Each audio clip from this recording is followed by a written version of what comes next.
Death of the Dragon is a 2000 novel by Ed Greenwood and Troy Denning. It is book 3 and the final volume of the Cormyr saga. It is more of a follow-up to book 2, while book 1 does work as a standalone, so if you're interested in that, you can go watch my review for Cormyr, a novel. But this one ends an exciting saga, and it really ramps up the stuff and the stakes and, well, the climax and the conclusion. You can kind of see where it's going, especially if you read the first novel. You can just get an idea. Also, if you're familiar with Forgotten Realms, timeline or history as it is. But this one starts with Alusair, the adventuring princess of Cormyr, the second child of King Azun IV and Queen Philferal. She is searching for Rowan Cormyr, who is to be the father of Princess Tanalas's child she is now pregnant with. This child will be the heir, but where is Rowan? No one seems to know. She stumbles upon more ancient things dealing with elves and the Ghaznath, terrifying creatures made after they betrayed Cormyr in some fashion, including Old King Boldavar, the Mad, and Suzara, of which Suzail is named after.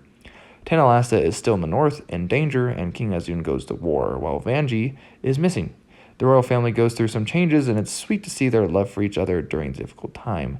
Tanalasta is also more able and likable than she was in book 2, and so is Vanji, I think, as well. And that's probably because Greenwood's writing and not just Denning's influence, which kind of made Vanji seem kind of lame in book 2. We also have the character Alafondar, who's present, and it's just a nice addition, but not super important, I guess. We also have Nalavarthatoril, which is a enemy that comes to light, the dragon in question for the book and the cover, and key to the plot in the future of Cormyr. We see her home plane full of goblins that feed this so-called Goblin War that is taking place when this is, which is about 1370, 1371 DR, around there. And again, it's somewhat sexual at times, or has nonchalant nudity. The Realms is kind of known for that, though. It's also dark and somewhat melancholic and bittersweet. There's also some great character development and things on display. Besides greed for power, we also have some sacrifice and forgiveness. Overall, this one's just kind of pedal to the metal type of story. It goes very fast. There's a lot of action in it. But it was very touching at the end, actually. And I think Greenwood does a good job of doing that decently often in his Forgotten Realms novels, being pretty touching by the end of the novel.